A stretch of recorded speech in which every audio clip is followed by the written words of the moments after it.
सो अभी तक हमने जो डिस्कस किया उसमें क्या एवरेज पावर का variation with the angular velocity of the external driving force 1, then expressions for quality factor, और क्वालिटी फैक्टर के लिए जो एक्सप्रेशंस आपके पास आए थे वो क्या थे? The expression for quality factor is omega not m divided by r.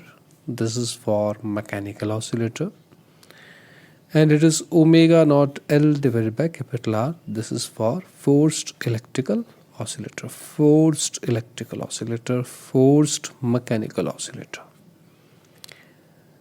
So they are inversely proportional to R. Smaller is the value of the resistance, either the mechanical resistance or electrical resistance, greater is the value of quality factor. Secondly, the average power expression F naught square R divided by 2 Zm square, इसमें भी R के साथ omega के साथ variation हमने discuss किया था, और इसकी पीक वैल्यू की अगर बात की जाए तो वो कहाँ निकल के आई थी? That was at the natural frequency, और जब नेचुरल फ्रीक्वेंसी हुई तो ये वाला फैक्टर आपके पास 0 हो गया था, and F naught square R divide by 2 R square का 1/2, दैट मीन्स सिंपली आर रह गया था, और आपके पास ये F naught square divide by 2r, this is the maximum value अगर मैं उसकी बात करूं, और maximum value that is inversely proportional to R, ये भी चीज़ हमने कही थी। मतलब जितनी कम आर की वैल्यू होगी उतनी ज़्यादा मैक्सिमम वैल्यू होगी एवरेज पावर की। तो इसीलिए जब हमने डिस्कस किया ग्राफिकली, तो जब आप एवरेज पावर की बात करोगे, ये इसमें आर ज़्यादा है, इसमें आर कम है, इसमें आर कम है, इसीलिए आपके पास peak value that will go on increasing as the value of R the resistance that goes on decreasing. मतलब इस सेंस में अगर बात की जाए तो आर क्या कर रहा है? डिक्रीज कर रहा है, या आप स्मॉल आर कह लीजिए दैट इज डिक्रीजिंग, या फिर आप कैपिटल आर कह लीजिए that is decreasing, and the peak value that is increasing. जैसे ये पीक वैल्यू इंक्रीज कर रही है, क्वालिटी फैक्टर भी इंप्रूव हो रहा है, because quality factor is also inversely proportional to R. तो Q3 that is greater than Q2 that is greater than Q1, तो Q3 ज़्यादा है, पीक वैल्यू ज़्यादा है एवरेज पावर की, क्वालिटी भी ज़्यादा है, बिकॉज दोनों में अगर बात की जाए peak value that is also inversely proportional to R, and quality factor that is also inversely proportional to R. लेकिन इस चीज़ में होगा क्या? जो कर्व है वो शार्प होती जाएगी। पहले कर्व अगर ऐसी थी, अब कर्व आपके पास शार्प हो गई। जब शार्प होगी तो अगर मैं जैसे इलेक्ट्रिकल ऑसिलेटर्स की बात करूँ, रेडियो सेट है, टीवी सेट है, तो उसमें अगर वैल्यू ज़्यादा आती है करंट की for a given particular frequency, तो LCR सीरीज और पैरेलल सर्किट्स होते हैं। सीरीज सर्किट एक्सेप्टर होता है, और पैरेलल सर्किट जो वेव्स हैं उनको रिजेक्ट करता है, रादर एमिट करता है, वो ट्रांसमिटर की तरह बिहेव करता है। तो अगर कर्व शार्प होगी तो उस पर्टिकुलर फ्रिक्वेंसी, जिस फ्रिक्वेंसी के ऊपर सिग्नल्स आ रहे हैं और हमारा रेडियो सेट या टीवी सेट रिसीव कर रहा है सिग्नल्स को, तो वो ज़्यादा इंटेंसिटी के साथ करेगा, बिकॉज प्रोसेसिंग जो है वो ज़्यादा करंट पर होगी, प्रोसेसिंग जो है वो ज़्यादा पावर पर होगी, तो आपके पास जो रिसेप्शन है वो बहुत अच्छा होगा eight a given particular frequency. तो ज़्यादा अच्छे रिसेप्शन के लिए क्वालिटी फैक्टर का ज़्यादा होना ज़रूरी है। तो greater is the value of the quality factor, ठीक है, बेटर इज़ द रिसेप्शन, या सिलेक्टिविटी भी बढ़ जाती है। जैसे मैं कहूँ कि आपके पास ये कर्व आई और पहले आपके पास पीक ऐसी थी, अब पीक आपके पास ऐसी आ गई। तो क्या होगा कि प्रोसेसिंग जो है, मैं एक बार फिर कहता हूँ कि आपके पास पहले पीक ऐसी थी, अब पीक सपोज आपके पास ऐसे है, बैंडविड्थ आपके पास कम हो गई। होगा क्या, एक तो प्रोसेसिंग इस पर्टिकुलर फ्रिक्वेंसी के ऊपर करंट वाइज बढ़ गई, दूसरा जो साइड वाइज फ्रिक्वेंसीज हैं, अगर मैं यहाँ साइड वाइज फ्रिक्वेंसीज की बात करूँ तो उनके कॉरस्पॉन्डिंग थोड़ा सा अगर ओमेगा नॉट से कम फ्रिक्वेंसी रह जाती है, थोड़ा सा ओमेगा नॉट से ज़्यादा फ्रिक्वेंसी रह जाती है, तो करंट जो है इस वाली कर्व पर शार्प डिक्रीज में है और इस वाली कर्व पर डिक्रीज तो है लेकिन इट्स नॉट दैट शार्प। तो होगा क्या कि जो अगर सराउंडिंग फ्रिक्वेंसीज हैं उनके लिए रिसेप्शन की बात की जाए, हमने अपना जो रेडियो सेट है, टीवी सेट है, वो फिक्स कर लिया at a given frequency omega naught, लेकिन वो सिर्फ ओमेगा नॉट ही कैच करता है ऐसा नहीं है, वो थोड़ी सी साइड वाइज फ्रिक्वेंसीज को भी कैच करता है। कई बार हम देखते हैं कि रेडियो जो है वो दो चैनल्स को, दो स्टेशंस को रिसीव कर लेता है, दो आवाज़ें, बैकग्राउंड में एक छोटी सी आवाज़ और कई बार चली होती है। तो लेकिन अगर हमारा रेडियो सेट अच्छा होगा तो वो एक ही आवाज़ पकड़ेगा। क्यों? क्योंकि इसकी क्वालिटी फैक्टर अच्छा होगा। तो क्वालिटी फैक्टर अच्छा होने की वजह से क्या होगा, जिस भी फ्रिक्वेंसी पर हमने रेडियो सेट या टीवी सेट को सेट किया हुआ है, उससे अगर थोड़ा सा भी फ्रिक्वेंसी हम डेविएट करेंगे तो उसके कॉरस्पॉन्डिंग करंट ही बहुत शार्प डिक्रीज में आ जाएगा। रिसेप्शन वाइज अगर बात की जाए तो बेटर रिसेप्शन हो जाएगी एट अ गिवन फ्रिक्वेंसी। फिर हम रिमोट से या फिर नॉब घुमा के क्या करते हैं, उसकी फ्रिक्वेंसी को चेंज करते हैं, we set to another frequency then. तो at a given frequency, at another frequency अगर जाना है तो हमें अपनी सेट की फ्रिक्वेंसी को चेंज करना पड़ता है। तो हम रिसेप्शन के लिए भी यूज़ करते हैं, और अच्छी क्वालिटी अगर है तो उसकी, अगर बैंडविड्थ कम है तो शार्प होगी कर्व, और शार्प होगी कर्व तो क्वालिटी उसकी इम्प्रूव्ड होगी। तो ये आपके पास क्या है, it's the importance of the quality factor. तो larger is the value of the quality factor, sharper is the absorption curve, पहली बात। और फिर इम्पॉर्टेंस में अगर बात आए तो quality factor measures the sharpness of the reference और ट्यूनिंग शार्पनेस रादर। तो ट्यूनिंग शार्पनेस, अभी मैंने वही चीज़ आपको एक्सप्लेन की। तो higher is the quality factor, smaller is the bandwidth, sharper is the tuning. This is used to increase the selectivity of radio sets या टीवी सेट्स। ठीक है, तो आपको यही मैंने चीज़ एक्सप्लेन की, तो ये चीज़ आपके दिमाग में बैठ जानी चाहिए।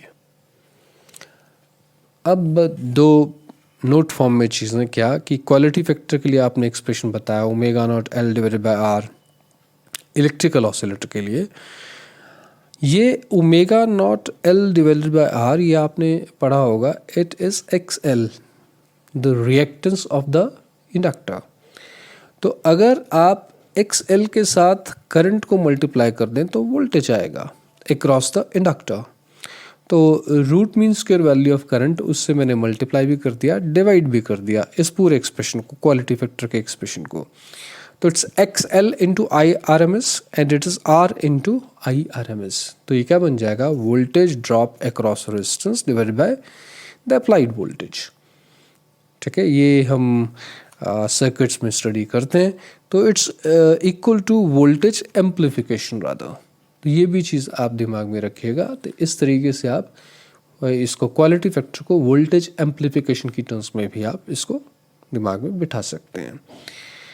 फिर ओमेगा नॉट इज 1/√LC, ठीक है, and quality factor is omega naught L divided by are.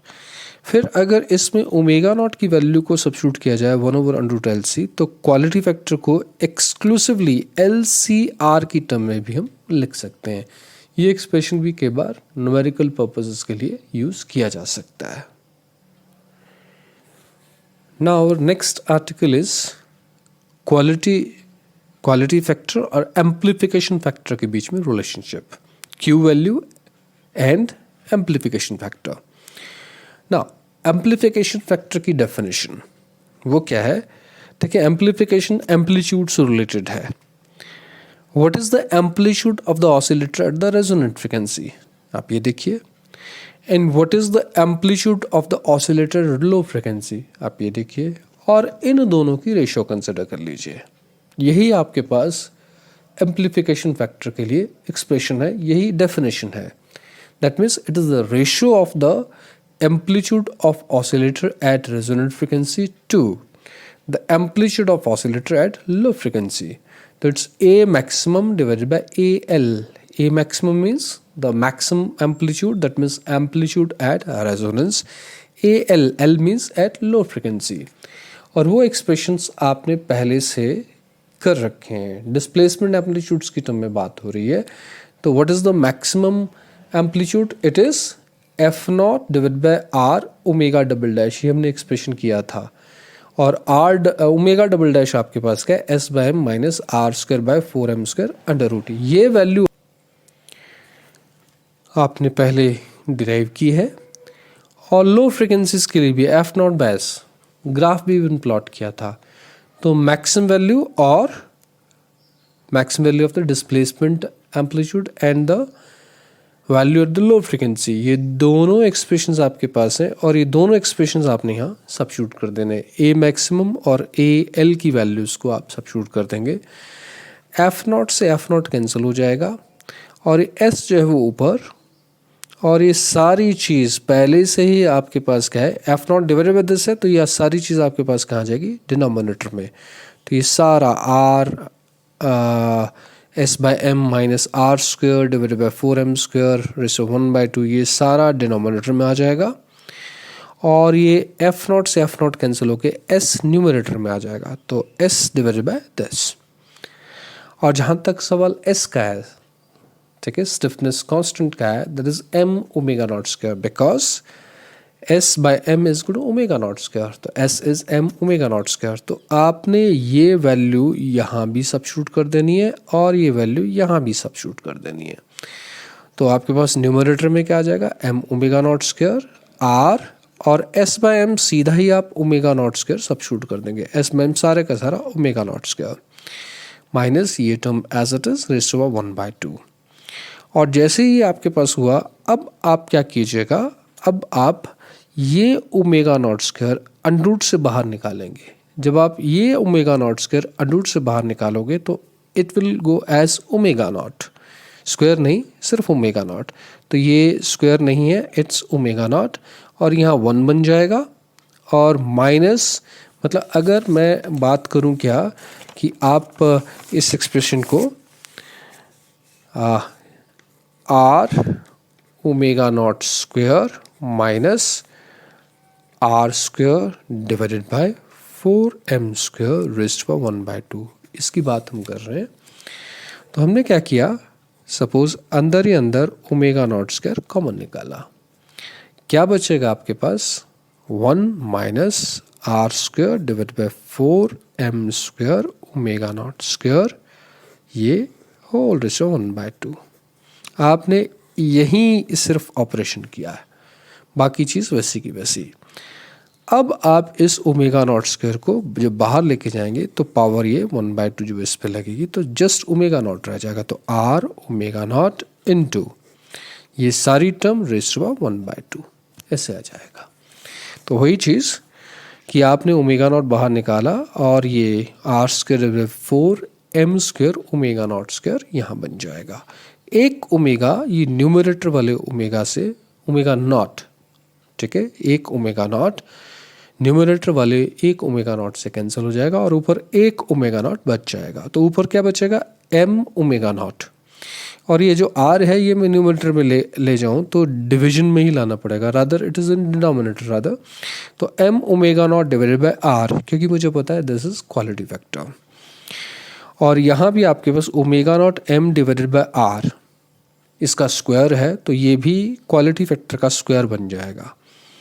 तो फाइनली अगर बात की जाए तो ऊपर आपके पास क्वालिटी फैक्टर q और ये भी 1 माइनस 1/4 और omega not m divided by r का square, that means q square. तो ये 4q स्क्वायर बन जाएगा raised to 1/2 as it is.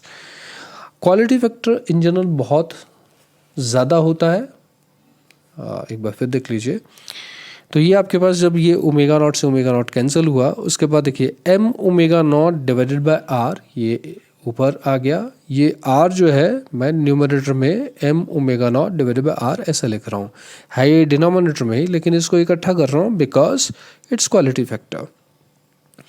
और यहाँ omega not M divided by are इसका square, that means it's quality factor square, तो ये 1 माइनस 1/4 क्यू स्क्वायर ये बन जाएगा, omega not M divided by are इसका स्क्वायर क्यू स्क्वायर है इसलिए, तो it will be Q divided by 1 minus 1/4 Q square 1/2। तो ये बात हमने की। और क्वालिटी फैक्टर की वैल्यू इन जनरल बहुत बड़ी होती है, तो अगर क्वालिटी फैक्टर बहुत बड़ा है तो 1/4 क्यू स्क्वायर बहुत छोटा होगा इन कंपैरिजन टू 1, तो हम निगलेक्ट कर सकते हैं, otherwise this is the exact expression.